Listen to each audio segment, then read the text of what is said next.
동요될 때가 많고요. 우리의 생각이 동요될 때도 참 많은 것 같아요. 그리고 이러한 것은 우리의 삶에 영향을 미쳐서 우리의 삶에 어떠한 결과물들을 분명히 신앙생활하는데 가져오는 것 같아요. 특별히 우리 금요생명 기도회 때에는 이 영적인 침체라는 주제를 다루면서 저는 성경 안에서 이런 영적인 침체를 만났지만 믿음과 신앙으로 이것들을 좀 극복한 그러한 이야기들을 중심으로 해서 이 금요생명 기도회 어떻게 보면 영적 침체의 실천편인 것 같아요. 그렇게 좀 말씀을 여러분들이 다 아셨겠지만 나누고 있습니다. 이런 또 의도가 있는데요. 오늘은 좀 영적 침체와 이 순종에 관한 부분을 함께 좀 살펴보기 원합니다.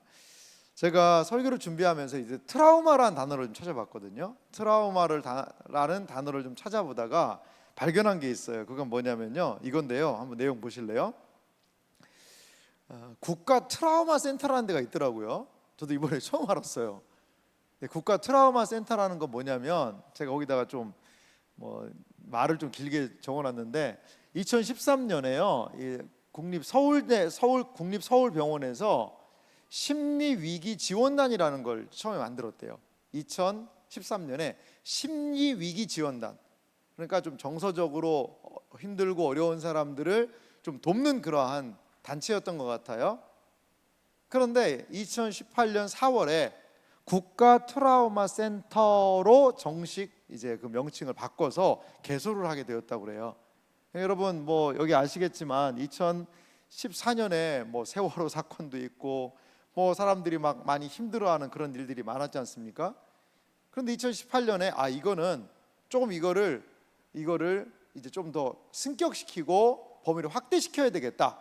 그래서 국가 트라우마 센터라는 것으로 큰 재난을 당한 그런 분들이라든지 어려움을 당해서 있는 분들을 국가적으로 좀 돕자, 이렇게 해서 이 센터가 출범을 하게 되었다는 거죠. 그런데 여기서 뭘 하느냐? 정신건강 증진, 많이 들어보셨죠 여러분? 정신건강을 증진하기 위해서, 정신의 건강을 증진하고, 또 정신질환자 복지 서비스 지원에 관한 법률에 따라 재난이나 그 밖의 사고로 정신적 충격을 받은 재난 경험자의 심리적 안정과 사회에 적응을 돕기 위한 것이 국가 트라우마 센터의 목적이라는 거죠. 목적이라는 거예요. 그러니까 어떤 좀 정신적인, 그리고 재난, 사고, 이 충격, 그거를 외상후 스트레스 증후군 이렇게 이야기도 하고, 트라우마, 물론 트라우마랑 조금 차이가 있기도 하더라고요. 보통 이야기를 하지 않습니까? 어떤 충격을 받은 그 여파, 이런 거에서 좀 국가적인 차원에서 돕자라는 이야기가 이렇게 실질적으로 진행되고 있는 것 같아요. 그래서 참 우리 사회에 보면 이런 좀 신경정신적으로 힘들고 어려운 분들이 100만 명이 넘었다, 이런 여러 가지의 이야기들이 있어요. 우리 시대에는 이렇게 몸도 힘들지만 마음이 많이 힘든 분들이 많이 계신 그러한 시대가 아닐까 생각이 들어요. 오늘 성경 말씀 보니까요, 이 베드로라는 사람에 대한 이야기가 나와 있는데요, 베드로도 보니까 어디가 베드로가 골절을 당했다든지 어디 외상을 입었다든지 그러진 않은 것 같아요. 그런데 오늘 베드로의 모습을 보면 조금은 베드로의 연약함도 보이고요, 베드로가 저는 어떤 영적인 침체를 분명히 경험한 것 같아요. 베드로도. 그러면 베드로에게 있던 과거에 대한 지우고 싶은 기억, 베드로에게도 분명히 트라우마가 있다는 거예요. 트라우마. 내가 그 과거의 그 실패의 기억, 그 생각하지, 속담이 이런 게 있잖아요, 여러분. 자라보고 놀란 가슴, 뭐 보고 놀랜다? 가재 보고 놀랜다? 소뚜껑이죠, 소뚜껑. 자, 이제 이 소뚜껑이 꼭 자라 등짝까지, 자라한테 한번 손가락을 물렸든지 어땠든지 그랬나 봐요. 그거 물면 이거 안 논다고 그러잖아요. 근데 제가 예전에 이렇게 진짜 자란지 뭔지 모르겠지만 이렇게 거기 장에 가면 뭐 이런 거 막 파는 데 있잖아요. 뭐 시골 같은데 장에 가면 그 대하에다가 뭐 진짜 큰 거를 이렇게 팔더라고요. 그게 잘하래요. 근데 거기다가 이제 주의를 했어요. 주의를 딱 좋아하는데 제가 그거 보고 완전히 뻥 터져가지고 뭐 했다냐면 손대지 마시오. 손가락 책임 못짐 딱 이렇게 해놨더라고요. 그러니까 자라 잘못 건드렸다가는 자라가 손가락을 꽉 물으면 손가락 책임 못 진다는 거예요. 그러니까 무서워가지고 뭐 만지지도 못하겠더라고요. 예. 여러분 그래요. 그래가지고 자라한테 뭘 물렸든지 어떻게 했든지 놀란 가슴은 뭐들 보고 놀래요? 예전에 집에는 이제 솥이 있던데 솥 뚜껑이 있었단 말이에요. 그 시커먼 게, 어이 솥뚜껑 보고 이게 자라 아닌가 하고 놀란다는 이야기. 이런 게 트라우마 같아요. 과거에 다 아픔의 기억이 있고요, 실패의 기억이 있고요, 상처가 있는데 이런 것들이 우리를 앞으로 나아가는 것에 장애와 어려움을 주더라는 거죠. 베드로에게 이러한 트라우마성 침체가 있지 않았을까? 제가 붙인 겁니다. 누가 한 얘기는 아니고 이게 있지 않았을까 생각이 들어요. 그러면 베드로에게 있어서 어떤 영적인 침체가 있었을까요? 한번 성경 말씀을 찾아봤는데요, 요한복음 18장에 보니까 이런 부분이 있어요. 25절인데요 시몬 베드로가 서서 불을 쬐더니 사람들이 묻되 너도 그 제자 중 하나가 아니냐? 베드로가 부인하여 이르되 나는 아니라 하니. 27절 말씀을 다 같이 읽어볼까요? 함께 읽습니다. 이에 베드로가 또 부인하니 곧 닭이 울더라. 아멘. 베드로가요 몇 번 부인했어요? 예수님을요? 3번 모른다고 부인했단 말이죠. 이 베드로가요 예수님을 3번이나 모른다고 했다는 거죠. 여러분 베드로 어떤 사람이죠? 베드로 정말 열심히 특심인 사람 아닙니까? 모두 다 주님을 버릴지언정 나는 버리지 않겠습니다 말했던 사람 아닙니까? 뭐든지 하면 뭐 해야 돼요? 1등 해야 돼요. 뭐든지 하면 열심히 해야 돼요. 아니 다른 제자들이 다 예수님이 바다에 걸어오시는 걸 보면서 우와 하고 놀래가지고 있는데 주님 저도 한번 걸어가 보면 안 되겠습니까? 여러분 그런 말 할 수가 있을까요? 베드로는 했단 말이에요. 베드로는 그래가지고요 베드로는 물 위에 최초로 걸은 인간이에요. 베드로 비록 중간에 빠졌지만 이렇게 베드로는 신앙에 있어서 1등입니다. 1등 항상 1등만 해요. 그랬던 베드로였는데 예수님을 부인했다라는 거죠. 설명된 내용으로 한번 가보실까요? 베드로는요 대제사장 가야바의 뜰에서 예수님을요 3번이나 부인했어요. 모릅니다. 정말 모릅니다. 저주하면서까지도 모른다고 했다는 거죠. 이후 베드로는요 깊은 죄책감과 자기 부정에 놓여 있었어요. 다른 성경에 보면 베드로가 닭 울음소리를 듣고 뭐 했다고 그래요? 슬퍼하며 통곡했다고 그랬어요. 엉엉 울은 거예요. 베드로가 울면서 자기 자신이 무너지는 거죠. 와, 나 진짜 진심으로 예수님 사랑하고 진심으로 나 여기 예수님 걱정돼가지고 따라왔는데 와, 내가 이렇게 무너질 수 있을까? 모른다고 그것도 3번이나 3세판 완전히 예수님 부인할 수 있을까? 그러면서 자책감과 더불어서 이 죄책감, 그걸로 완전히 베드로가 무너져 내렸던 거죠. 자, 주님에 대한 사랑은 베드로에게 여전히 있었어요. 하지만 더 이상 자신은 주님의 제자가 될 수 없다라고 아마도 생각했던 것 같아요. 부활의 주님 만났거든요. 그런데 요한복음 21장에 보니까요 베드로가 뭐라는 줄 아세요? 나는 고기 잡으러 가노라 그랬어요. 나 고기 잡으러 가겠다는 거죠. 더 이상 주님의 제자로 주님을 섬기고 복음을 전하고 하나님의 말씀을 따라서 막 무엇인가 하는 건 나 이제 못하겠다라는 거죠. 이게 부활의 주님을 만난 이후에도 있는 일이었어요. 여러분 21장이면 20장에 예수님 부활한 거 만났잖아요. 그런데 20장을 지나서 21장이 됐는데도 불구하고 베드로가요 기운을 못 차려요. 이거는요 사명으로서의 사명지에서 이탈한 거죠. 예수님의 제자라면 있어야 할 자리가 있죠. 복음을 위해서 있어야 할 자리가 있는데 거기에서 이탈하고요. 어디로요? 갈릴리 바다, 내가 잘하는 곳. 그래도 내가 어부로서 잔뼈가 굵은 사람인데 내가 다시 나 잘하는 걸로 가야 되겠다. 여기는 나한테 어울리지 않는 것 같아 라고 지금 이야기하고 있는 것 같아요. 베드로는요 이렇게 사명의 자리에서 이탈하고 안전지대로 회귀하고 있다라는 거죠. 영적 침체에 대한 우리에게 도전을 많이 주고 있는 로이드 존스 목사님은 이렇게 영적 침체에 대해서 이야기하신 부분이 있어요. 그 부분은요 우리 다 같이 한번 읽어볼까요? 함께 같이 읽겠습니다. 영적 침체는 믿음의 확신을 잃고 과거의 실패와 정죄감에 붙잡힌 상태이다. 네, 그래요. 이게 영적 침체라는 거죠. 이게 믿음의 확신을 잃어버리고요, 과거의 실패, 정죄감에 딱 붙잡힌 상태. 뭔가 믿음 생활 좀 열심히 하려고 그러면, 뭔가 은혜를 받고 뭔가 내가 믿음 안에서 조금 뭔가 하려고 그러면 막 쑥 올라와요. 야, 네가 누군지 몰라? 너 이런 사람이잖아. 야, 네가 또 이렇게 한다고? 아이고 참 해가 서쪽에서 뜨겠네. 너 안 되잖아. 너도 알잖아. 너 이러다가 며칠 하다가 말 거 알잖아. 아이고 또 이렇게 되겠네. 이런 나 자신 속에서 과거의 실패와 정죄감 이런 것에 확 사로잡혀서 믿음의 확신을 가지고 나아가는 것을 주저하게 되더라는 거죠. 로이드 존스 목사님이 이걸요 뭐라고 부른다는 거예요? 영적 침체라는 거죠.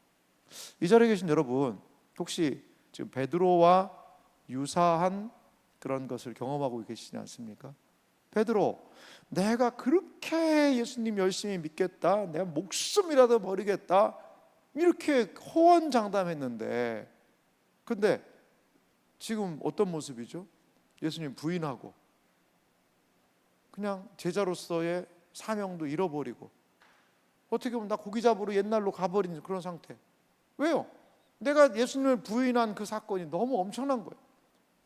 그걸 극복이 안 되는 거예요. 내 자신이 용납이 안 되는 거예요. 아니, 어떻게 한 입 가지고 두 말을 하지? 모두가 다 예수님을 떠날지언정 나는 떠나지 않겠습니다. 내가 목숨을 바쳐서라도 주님 따르겠습니다. 그거 베드로 진심이었죠. 근데 예수님 3번 부인한 것도 뭐예요?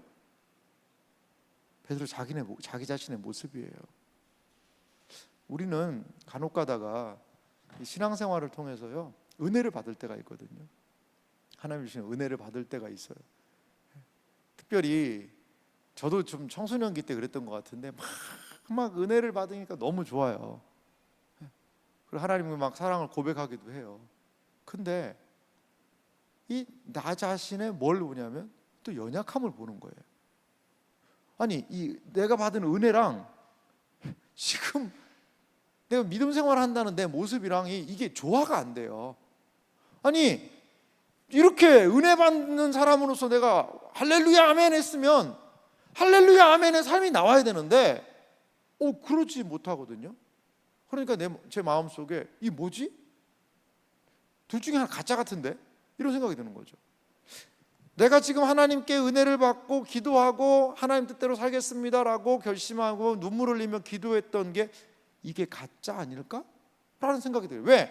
거짓말하고 하나님 뜻대로 살지 않는 내 모습은 진짜로 이게 확인되는 내 실존이니까요.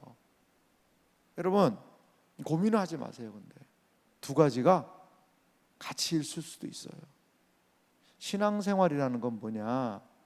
그렇다고 받은 은혜를 모두 부정하고 죄짓고 범죄하는 모습으로 이게 그게 신앙생활이 아니고, 이 받은 은혜 그 사실이에요. 우리 청소년부 말로 레알이에요. 레알 은혜. 진짜 은혜라는 거죠. 이 진짜 은혜예요. 진짜 은혜. 수련회 때 받은 그 진짜예요. 은혜 그 진짜예요. 레알이에요. 그리고 그 은혜에 걸맞지 못하게 살아가는 내 모습도 이것도 레알이에요. 그럼 이 둘을 어떻게 조화를 시킬 수 있느냐? 신앙이라는 건요, 이 편차를 점점 줄여가는 게 신앙생활인 것 같아요. 점점 이 하나님 보시기에 온전하지 못한 것들요 조금씩 줄여가는데, 내가 이것도 하는데 내가 죄악도 저지르는데 은혜 받는 사람이라고 할 수 없어가 아니고, 이 두 개가 같이 있을 수 있다니까요. 사도 바울도 그걸 경험했어요. 바울도 내가 마음으로는 하나님의 법을 섬기며 따라가는데 내 속에 또 육체의 뭔가가 올라온다는 거죠. 올라온다는 거예요. 베드로 같은 경우도요, 그동안 3년 동안 예수님이 가르치셨던 놀라운 은혜의 역사가 지금 무엇 하나로 무너지고 있어요? 베드로의 3번 예수님 부인한 걸로 완전히 박살나고 무너지는 거예요. 그 기억조차 안 나는 거죠. 예수님은요, 그럼 어떻게 베드로를 회복하셨을까요? 이렇게 그 예수님을 부인했던 그 트라우마에 시달려서 부활의 주님을 만났는데도 불구하고 과거로 도망가 버리고, 나는 아무리 안 돼, 나는 안 될 것 같아, 나는 안 될 것 같아. 제가 고속도로 운전하다 보니까 너무나 뒤에 이렇게 붙여놨더라고요. 초보 운전인지 뭔지 붙여놨는데 그렇게 붙여놨더라고요. 난 안 될 것 같아, 미안해, 먼저 가. 이게 차 뒤에 붙어있더라고요. 진짜 붙어있더라고요. 그러니까 제가 엄청 웃으면서 갔어요. 난 안 될 것 같아, 미안해, 먼저 가. 그 차 뒤에다가. 근데 그 차가 좀 느리게 가더라고요, 보니까. 그래서 그냥 웃으면서 제가 옆으로 갔는데 그거죠. 좀 베드로는 난 안 될 것 같아, 미안해, 먼저 가. 나는 못할 것 같아. 그럼 이런 베드로가 어떻게 회복했냐 이거죠. 베드로에게 주님이 찾아와서 하신 일은 과연 뭐냐는 거죠.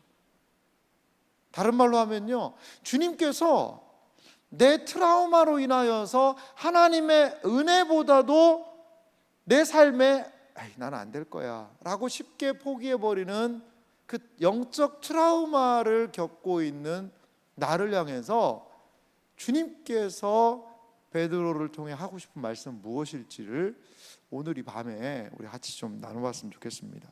먼저 베드로의 회복의 과정을 보니까요, 주님이요 하시는 게 있어요. 사랑을 물어보세요. 사랑을. 이 회복과 사랑과 어떤 관계가 있을지 요한복음 21장 15절 말씀을 우리 다 같이 한번 읽어볼까요? 함께 같이 이 상황을 좀 정황을 잘 생각하면서 읽어보세요. 함께 같이 읽겠습니다. 그들이 조반 먹은 후에 예수께서 시몬 베드로에게 이르시되 요한의 아들 시몬아, 내가 이 사람들보다 나를 더 사랑하느냐 하시니 이르되 주님 그러하나이다. 내가 주님을 사랑하는 줄 주님께서 아시나이다. 이르시되 내 어린 양을 먹이라 하시고. 아멘. 이 베드로에게 찾아오신 예수님이 하신 첫 번째 행동은 뭐죠? 그것은요, 사랑을 물어보셨어요. 자, 정리된 내용으로 가봅시다. 사랑을 물어보셨는데 예수님은요, 베드로한테 내가 나를 사랑하느냐 몇 번 물어본 줄 아세요? 3번 물어보셨어요. 3번. 3번. 3번이라는 게 좀 의미심장하죠? 자, 보세요. 부인의 기억. 부인의 기억은 와이프의 기억이 아닙니다, 여러분. 부인, 그 예수님을 부인했잖아요. 모른다고 했잖아요. 그 몇 번 부인했어요? 3번 부인했어요. 3번. 그러니까 어떤 때는요, 우리 예수님이 회복하시는 방식이 좀 놀라워요. 똑같은 상황을 두고 하시는 때가 있는 것 같아요. 자, 부인의 기억을 치유하며 다시 사랑을 회복하기 위해서 주님은 3번 부인했다는 거죠. 아니. 3번 사랑하느냐를 물어보시는 거예요. 여러분, 3번 부인한 사람은요 어떻게 회복할 수 있습니까? 3번 사랑합니다, 사랑합니다, 사랑합니다 라고 고백하면서 자신의 넘어졌던 그 자리에서 일어나라고 얘기하시는 거예요. 얼마나 참 여러분 예수님의 이 회복의 과정이 디테일한 줄 아세요? 오늘 요한복음 21장의 내용을 보면 베드로가 그 제자들하고 뭐 하고 있어요? 한 7명 제자들이요, 밤새도록 고기 잡는데 고기 잡혔어요? 잡았어요? 못 잡았어요? 못 잡았어요. 요한복음 21장의 내용이에요. 그런데 한 사람이요, 그 너네 배 오른편에 금을 던져라 그렇게 얘기하니까요, 이 사람들이 뭐 누군지는 잘 모르겠는데 그럼 말씀에 의지해서 던지겠습니다 하고 딱 던졌는데 잡아보니까 몇 마리가 잡혔어요? 153마리가 잡혔어요. 153마리가. 153 모나미 153 몰펜이 거기서 나왔어요. 153마리가 잡혔단 말이에요. 그러니까 뭐라 그러냐면 요한이 보고 주님이시다 그랬어요. 주님이시다. 그러니까 성질 급한 베드로가 어떻게 했어요? 막 우통 벗고 이렇게 막 하고 있는, 옷을 막 걸쳐 입고 바다를 헤엄쳐 가지고 예수님한테 가서 엎드려 가지고 주님 오셨네요. 그렇게 했단 말이에요. 그렇게 했다. 근데 그때 예수님이 하신 게 뭐죠? 얘들아, 지금 잡은 고기 좀 가져올래? 고기를 가져오라는 거예요. 생선을 가져오라. 거기에 뭘 펴놨냐? 숯불을 펴놓으셨어요. 숯불. 뭐 하려고요? 아마 이들이 밤새도록 해서 좀 추웠나 봐요. 그러니까 몸도 녹이고 거기다 고기도 구워 먹으라고 그 숯불을 펴놨어요. 근데 그 숯불이라는 단어가요, 뭐하고 똑같은지 아세요? 요한복음 18장에 베드로가 예수님을 부인할 때 뭘 했냐면 불을 쬐거든요. 그 숯불이라는 단어가 원어가 똑같아요. 그러니까 베드로가 예수님을 부인할 때 어디에서 부인했어요? 불 옆에서 부인했거든요. 그 불 쬐면서, 추우니까 불 쬐면서 당신이 그 사람 아니니까 뭐 아니 모릅니다 하면서 쬐거든요. 근데 똑같이 숯불 펴놓고요, 소품까지 똑같이 등장한 거예요. 그러면서 예수님은 뭐 하는 거죠? 사도 베드로의 마음속에 있는 그 예수님을 부인했던 무엇을요? 트라우마를 지금 회복하기를 원하신다는 거죠. 예수님의 질문은요, 단순히 다른 사람들과의 비교, 네가 다른 사람들보다 나를 더 사랑하니, 다른 사람과의 비교가 아니에요. 과거 과장된 자기 확신에서 내가 다 할 수 있습니다, 내가 할 수 있겠나이다, 다 버릴지라도 내가 주님을 따르겠습니다, 과장된 자기 확신 속에 사는 사람이 바로 베드로였다는 거예요. 과장된 자기 확신에서 벗어나 진실한 사랑을 확인하시는 과정이 바로 이 3번 내가 나를 사랑하느니, 내가 나를 사랑하니? 라고 물어보시는 거예요. 여러분, 우리의 신앙도요, 너무 뭐 이렇게 과장된 신앙이 우리는 많이 없지만, 요즘 뒤로 물러난 것들이 많이 있겠지만, 막 여러 가지로 주님이 주시는 은혜보다도요, 어떤 때는 막 과장하고요, 어떤 때는 너무나 위축돼 있고요, 이게 막 그냥 왔다 갔다 해요. 왔다 갔다. 은혜 좀 받으면 세상 천지 내가 다 할 수 있는 것 같지만, 또 뭔가 잘 안 되면요, 푹 풀이 죽어가지고요, 아무것도 못하는 그런 상황에 놓여 있는 건 아닐까요? 그런데 주님에 대한 3번의 내가 나를 사랑하느냐라는 이 말씀에 대한 대답을 통해서 베드로 안에, 야, 내가 예수님을 따른다는 게 얼마나 거품이 많았을까? 내가 진정으로 예수님 따른 거 맞나? 이런 것을 뭐 하게 하는 거예요? 정직하게 돌아보게 하는 거라는 거죠. 사랑하는 이 자리에 계신 여러분, 만약에요, 예수님이 오늘 밤에 오셔서 여러분들에게 물어보신다면 어떻게 대답하실 거예요? 사랑하는 딸아, 사랑하는 아들아, 네가 나를 사랑하느냐? 예, 주님, 저 엄청 사랑해요. 사랑하는 아들아, 사랑하는 딸아, 정말 네가 나를 사랑하느냐? 아, 그럼요, 주님, 저 사랑하는 거 아시잖아요 라고 대답했는데 머리에 스쳐 지나가는 생각이 있는 거죠. 야, 내가 진짜 예수님을 진짜 사랑했나? 내가 너무나 이거 돈을 더 사랑한 거 아닌가? 내가 이 세상의 재미를 너무나 추구했던 거 아닌가? 그때 예수님이 결정적으로 물어보셨어요. 사랑하는 딸아, 사랑하는 아들아, 네가 나를 진심으로 사랑하느냐? 그때 우리의 마음이 이제 숙연해질 것 같아. 정말 숙연해질 것 같아. 이거는 그냥 대충 이야기할 수 있는 대답이 아니지 않습니까? 요한복음 21장 17절은 이런 분위기를 우리에게 보여주고 있어요. 3번째 예수님이 사도 베드로에게 물어보시는 장면인데요, 같이 한번 읽어볼까요? 함께 읽습니다. 3번째 이르시되 요한의 아들 시몬아, 내가 나를 사랑하느냐 하시니, 주께서 3번째 내가 나를 사랑하느냐 하심으로 베드로가 근심하여 이르되 주님, 모든 것을 아시오매 내가 주님을 사랑하는 줄을 주님께서 아시나이다. 예수께서 이르시되 내 어린 양을 먹이라. 아멘. 자, 그 다음 내용을 한번 보실래요? 정리된 내용을 가봅시다. 영적 침체의 근본적인 해결책이 뭘까요? 그것은 바로 그리스도에 대한 사랑의 회복이에요. 내가 왜 침체에 빠져 있을까요? 과연 그 침체에 놓여 있는 이유는 무엇이죠? 예수님에 대한 사랑이요, 식어버린 거예요. 예수님에 대한 사랑을요, 상실해버린 거죠. 베드로의 실패는, 베드로의 3번 부인은, 그리고 그 사명의 자리에서 벗어난 이 상황은 무엇 때문입니까? 그리스도에 대한 사랑보다 자기 보호를 앞세운 결과들이라는 거죠. 예수님을 사랑한다라고 이야기했지만 결국은 누구 사랑한 거예요? 자기 사랑한 거예요. 내가 힘들고 어려울 때는, 내 목숨이 위태로울 때는 예수님을 사랑한다는 건 말로 했지만 정작 내 목숨이 위태로울 때는 내가 지금 살고 봐야지 라는 생각을 할 수밖에 없다라는 거죠. 주님께서 사명을 맡기세요. 뒤에 보면 베드로에게 사명을 맡기시잖아요. 그때는 먼저 무엇을 확인하느냐?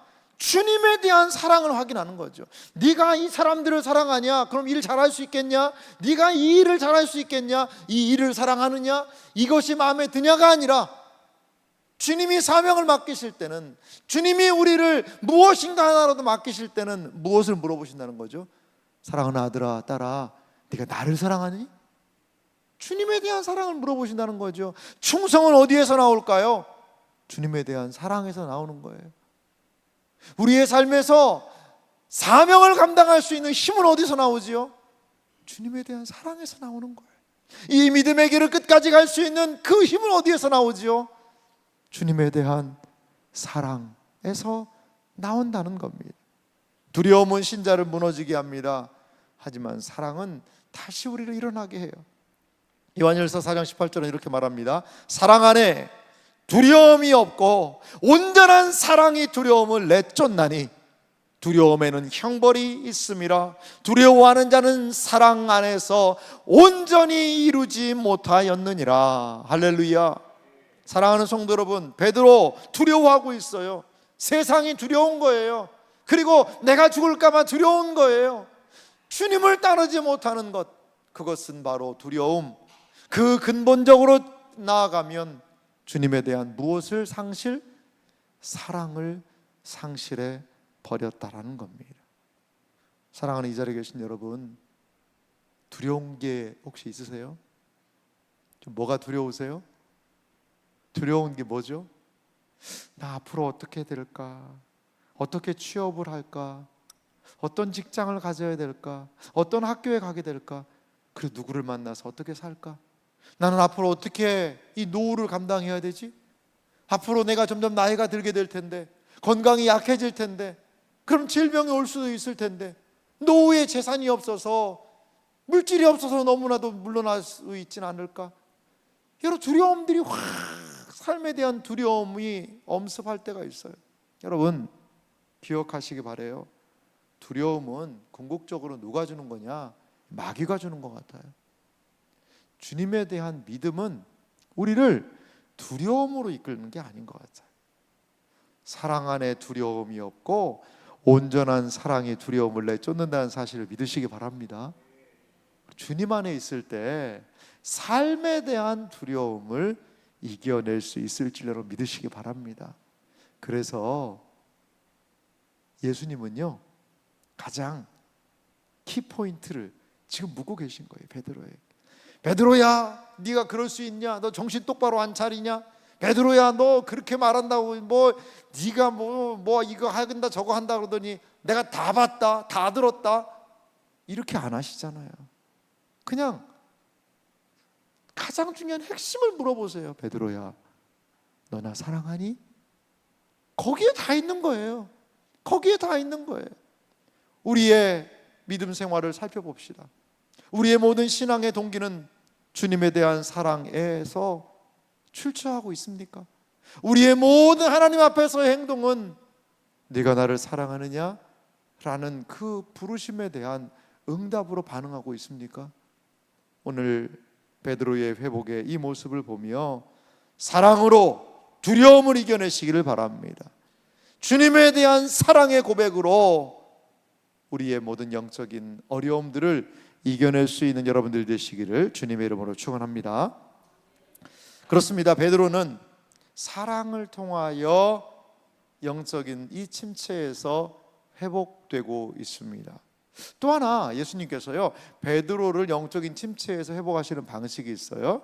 그것은 무엇이냐? 사명을 일깨우시는 것으로 베드로를 회복시키고 있는 것 같아요. 자, 요한복음 21장 16절 두 번째 예수님의 물음인데요, 좀 다시 읽어봅시다. 함께 읽습니다. 또 두 번째 이르시되 요한의 아들 시몬아 내가 나를 사랑하느냐 하시니 이르되 주님 그러하나이다. 내가 주님을 사랑하는 줄 주님께서 아시나이다. 이르시되 내 양을 양을 치라 하시고. 하시고. 아멘. 아멘. 이 베드로의 예수님이 물어보시죠. 네가 나를 사랑하느냐? 그러면 베드로가 내가 주님을 사랑합니다, 이런 고백을 한단 말이에요. 그럼 주님이 꼭 한 말씀씩 더 붙이셨어요. 내 양을 치라, 먹이라, 내 양을 먹이라. 이런 식으로 그런 예수님의 무엇이요? 분명한 말씀, 명령이 있어요. 자, 정리된 내용으로 한번 가봅시다. 예수님은 베드로의 사랑 답변을 들으신 후에 무엇이냐면, 이게 사명이거든요. 일을 맡기시는 거예요. 네가 할 일이 있다는 거죠. 자, 내 양을, 어린 양을 먹이라, 내 양을 치라, 내 양을 먹이라. 예수님의 명령이 주어져요. 베드로에게 사명을 부여하신 것은요, 이건요 개인적인 용서가 아니에요. 이거는 공동체적 사명으로 복귀하라는 신호일 수 있어요. 이게 좀 어려운 말인데 여러분 이렇게 한번 생각을 해봅시다. 이건 한번 좀 잘 제 말씀을 한번 따라와 보세요. 여러분, 베드로가 어떤 사람이죠? 사도행전에 보면 베드로가 어떤 사람이에요? 초대교회, 처음 세워진 교회의 1호 기적을 누가 일으킨 줄 아세요? 베드로가 일으켰어요. 성전 미문에 앉아있는 사람을 손을 잡아 나사렛 예수 이름으로 일어나 걸으라 라고 벌떡 일으켰어요. 베드로가 한번 설교할 때요 3,000명이, 베드로가 한번 설교할 때요 5,000명이요 회개해서 주님 앞으로 돌아왔다니까요. 그래서 베드로가요 기둥같이 쓰이는 사도였어요. 이게 사도행전의 기록이에요. 근데 가만히 보세요. 이렇게 사도행전에 놀라운 일을 벌였던 베드로인데, 근데 베드로가 어떤 모습이 있었죠? 예수님을 부인하잖아요. 예수님을 3번이나 부인한단 말이에요. 그러니까 여러분, 2명이 부인을 했어요. 2명. 차라리 말을 하지 말지, 차라리 그냥 어디 그냥 숨어버리지. 베드로 그냥 쫓아가다가 부인해버리잖아요. 그리고 또 하나 제자 있죠, 가롯 유다. 유다는요 예수님 팔아먹었어요. 그러니까 가롯 유다나 베드로나 비슷한 부류예요 지금 어떤 측면에서는. 그런데 결과는 놀랍죠. 가롯 유다는요 사도행전에 보니까요 자살했습니다. 자살. 자책감과 개인적인 그것을 생각하면서 자결을 택하고요. 베드로는 다시 회복해서 어떻게 된 거죠? 초대교회에 하나님의 놀라운 능력의 역사를 일으키는 이러한 사람이 되었다는 거죠. 그러니까 예수님이요 지금 여기에 이 디베랴 바닷가에 찾아가셔서 베드로를 회복시키시는 것은요 단순한 베드로 너 개인적으로 네 양심이 지금 찔리고 너 많이 힘들었지 힘내라가 아니에요. 그것만이 아니라 베드로의 회복을 통하여서 무엇을요? 교회를 세우시는 거예요. 개인적인 용서가 아니라 공동체적인 사명으로 복귀하라는 거예요. 3년간 내가 보인 열정, 비록 네가 실패하고 어려움을 당했지만, 나를 부인했지만 너를 향한 하나님 아버지의 계획이 있다라는 거죠. 그리고 그 회복의 자리에서, 그 침체의 자리에서, 그 낙심과 절망의 자리에서 다시 일어나라는 거예요. 그리고 나의 명령을 따르라는 거죠. 베드로에게 주어진 것은요 바로 이거예요. 사실요 요한복음은 여러분들이 요한복음 읽어보시면 20장으로 딱 끝나면 좋아요. 아니 20장으로 딱 끝나면 좋아요. 그래서 오직 이것을 기록하면 예수 그리스도께서 하나님의 아들이시고 영생을 믿게 하려 합니다. 아니 이것으로 20장이 깔끔하단 말이에요. 근데 21장은요 무슨 느낌이 드냐면요 갑자기 뜬금없이 왜 이게 들어오지? 이런 생각이 들어요. 21장을 뭐라고 그러냐면 베드로 회복장이라고 부르거든요. 베드로 회복장. 왜 이 사도 요한이 이 장을 남겨놨을까요? 이제 사도 요한이 요한복음을 쓴 데는 90년대예요. 90년대. 사도 베드로는 언제 죽었어요? 60년대에 죽었어요. 60년대. 베드로가 죽은 다음에 한 30년의 시간이 지난 다음에 요한복음 썼거든요. 그러니까 가만히 베드로를 생각하니까 이런 생각이 아마 들었던 것 같아요. 우리는 알지만 후대의 믿음 생활하는 사람들이 궁금하지 않을까? 무엇을요? 베드로가 예수님 3번 부인하고 그렇게 했는데 어떻게 갑자기 초대교회에 그런 사람이 됐을까? 아니, 베드로 이거 회개는 제대로 하는 거 맞아? 베드로의 진정성을 의심하는 사람들에게 요한복음 21장은 무엇을 알려줘요? 아, 그거였구나. 베드로가 이렇게 넘어졌다가 예수님이 다시 여기서 회복을 시켜주셔서 이렇게 사도행전을 통해 놀라운 역사를 베풀었구나. 이거를 알려주기 위한, 어떻게 보면 사도 요한의, 물론 영감으로 성경에 기록됐지만 배려일 수 있어요. 베드로 회복장을 21장에 적어놓은 거예요. 사랑하는 성도 여러분, 그렇습니다. 단순한 나 하나의 회복이 아니에요. 영적인 침체에서의 회복은요, 단순한 내 개인적인 문제가 아니라고요, 여러분. 영적인 침체에서 회복되는 것은 나 개인의 문제만이 아니라는 겁니다. 그럼 목사님, 뭔 문제입니까? 내 개인 문제 아닙니까? 아닙니다. 공동체 문제예요. 주님께서는 나 한 사람을 회복하셔서 그 사람이 속한 공동체를 회복하기 원하신다는 거죠. 베드로 한 사람의 회복은 초대교회가 하나님 앞에서 온전히 세워지는 길이었어요.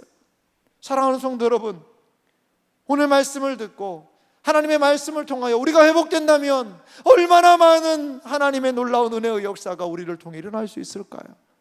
주님은 지금도 우리를 공동체의 회복을 위하여서 우리를 영적인 침체에서 회복시키고 있으시다는 사실 여러분 믿으시기 바랍니다.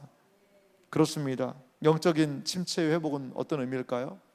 하나님께서 부르신 자리, 하나님께서 세우신 사명의 자리로 다시 돌아가는 것, 이것이 바로 영적 침체의 온전한 회복의 모습이라는 거죠. 여러분, 베드로는 어떻게 됐을까요? 예수님이요, 오늘 성경 말씀 보니까 베드로에 대한 매우 이례적인 이야기를 하세요. 다른 제자들한테는 이런 얘기를 잘 안 하시는데 베드로한테는 이렇게 이야기를 하세요. 오늘 말씀 21장 18절과 19절인데요, 우리 두 절을 베드로의 미래를 좀 생각하면서 같이 읽어봅시다. 함께 읽습니다. 내가 진실로 내게 이르노니 내가 젊어서는 스스로 띠뛰고 원하는 곳으로 다녔거니와 늙어서는 내 팔을 벌리리니 남이 내게 띠띠우고 원하지 아니하는 곳으로 데려가리라. 이 말씀을 하심은 베드로가 어떠한 죽음으로 하나님께 영광을 돌릴 것을 가르치심이러라. 이 말씀을 하시고 베드로에게 이르시되 나를 따르라 하시니. 아멘. 앞에서 말씀드렸으면요, 사도 요한은 이 기록을 베드로가 죽은 지 약 20년이 지난 이후에, 길게는 30년쯤에 이걸 기록을 남겼어요. 그러니까 베드로의 죽음을 다 봤잖아요. 그걸 알면서 회고하면서 그때 하셨던 예수님의 말씀을 아마 사도 요한은 기억하면서 이 글을 남겼을 거예요. 자, 여기 보니까 베드로한테 얘기해요. 내가 젊어서는 스스로 띠뛰고 원하는 곳으로 다닌다. 하지만 늙어서는 내 팔을 벌리리니. 팔을 벌린다는 게 무슨 뜻일까요? 팔을 벌린다는 건 여러 가지 의미가 있겠지만 베드로의 죽음을 의미한다. 많은 사람들이 그렇게 얘기해요. 팔을 벌리고 죽는 죽음은 십자가 죽음을 얘기합니다. 19절에서 예수님도 그렇게 이어서 말씀하시잖아요. 이 말씀을 하시면 베드로가 어떠한 죽음으로 하나님께 영광을 돌릴 것을 가르치심이로라. 베드로는요, 죽음을 통해서도 나중에 어떻게 했어요? 영광을 돌리는 사람이 되었다는 거죠. 그러면서 베드로에게 뭘 얘기하세요? 나를 따르라. 이렇게 예수님은 말씀하셨다는 거죠. 자, 정리해서 봅시다. 예수님은 베드로의 전 삶을 미리 보셨죠. 그러면서 너는 나를 따르라. 끝까지 따르라는 거죠. 끝까지 따르라는 거예요. 자, 베드로는요, 침체에서 회복되어서 하나님께 영광 돌리는 삶을 살게 될 것을 미리 말씀하세요. 그 죽음까지도, 죽음을 통해서 영광을 받으신다니까요. 그냥 죽음이 아니에요. 이거 그냥 죽었네가 아니라 죽음을 통해서도 영광을 받으신다는 거죠. 자, 베드로는요 초대교회를 위해 헌신했어요. 그리고 복음을 전했어요. 그리고요 네로의 박해 시대에 거꾸로 십자가에 못 박혀 순교했다라고 전해져요. 제가 로마에 갔을 때 옆에 있는 사진은 제가 직접 찍은 건데, 트레폰타나라는 곳이 있어요. 거기 이제 사도 바울이 참수형을 당한 곳이거든요. 트레는 삶인데 폰타나가 그 분수란 뜻이에요. 사도 바울의 목을 참수했고, 이 사도 바울의 목이요 탕탕탕 3번 떨어졌대요. 근데 거기에 떨어진 곳마다 거기에서 분수가 나왔다라는 곳에 교회를 세워놨어요. 앞에는 사도 바울의 그러한 참수당하는 모습이 성화로 그려져 있고요. 그래서 놀라운 건요, 그 뒤를 봤더니요 여기에 저 그림이 있었어요. 그래서 제가 저 그림을 보면서 그때 찍어왔는데요, 뭐냐? 베드로의 순교 장면이었어요. 베드로의 순교 장면. 베드로는요 예수님 모른다고 3번이나 부인했잖아요. 그리고 어떻게 보면 나 이제 예전에 고기 잡았으니까 나 제자 안 합니다, 고기 잡으러 가버렸잖아요. 자기 옛날 안정적인 자기 생업으로 말이죠. 근데 그 갈릴리 바다에서 주님을 만나고 사랑을 고백한 이후에 베드로는 어떠한 삶을 살았어요? 일평생 주님이 나를 따르라 하신 그 길을 가는 거죠. 무엇을 가지고? 주님에 대한 사랑을 가지고 말이죠. 회복한 베드로는 주님의 말씀을 기억하고요, 끝까지 주님을 사랑하며 순종하여 하나님께 영광 돌리는 그러한 삶을 살았다라는 거죠. 한 사람이 영적인 침체에서 주님에 대한 사랑의 고백을 통하여 사명을 확인하고 그 침체에서 회복하니까 일평생 그 주님을 바라보며 베드로야 나를 따르라, 그 주님을 따라가는 거 아니겠어요? 따라가는 거 아니겠어요? 뭐 전설의 이야기이긴 합니다만, 베드로가요 로마의 박해가 너무 심해가지고요, 그 사람들이 그러는 거, 베드로 선생님 여기 잠시 피합시다, 여기 피해야 된다, 이거 안 됩니다. 그래서 베드로가 로마를 떠났다는 거죠. 로마를 떠났어요. 떠나서 막 가고 있는데 갑자기 예수님이 오신 거예요. 그때 예수님이. 그래서 예수님 그랬더니 막 너무 예수님 보니까 반가운 거예요. 근데 예수님 어디로 가시는 거예요. 그래서 물어봤어요. 예수님 어디로 가시는 거예요? 어디로 가시는 겁니까? 물어봤어요. 예수님 뭐라고 그러셨어요? 나는 네가 버린 로마로 간다. 그때 베드로가 깨달았어요. 이게 주님의 뜻이, 내가 피하는 게 뜻이 아니구나. 그러면서 예수님을 따라 로마로 들어가서 순교했다는 이야기가 있어요. 그래서 그 유명한 영화 코바더스 도미니라는 영화, 주님 어디로 가십니까?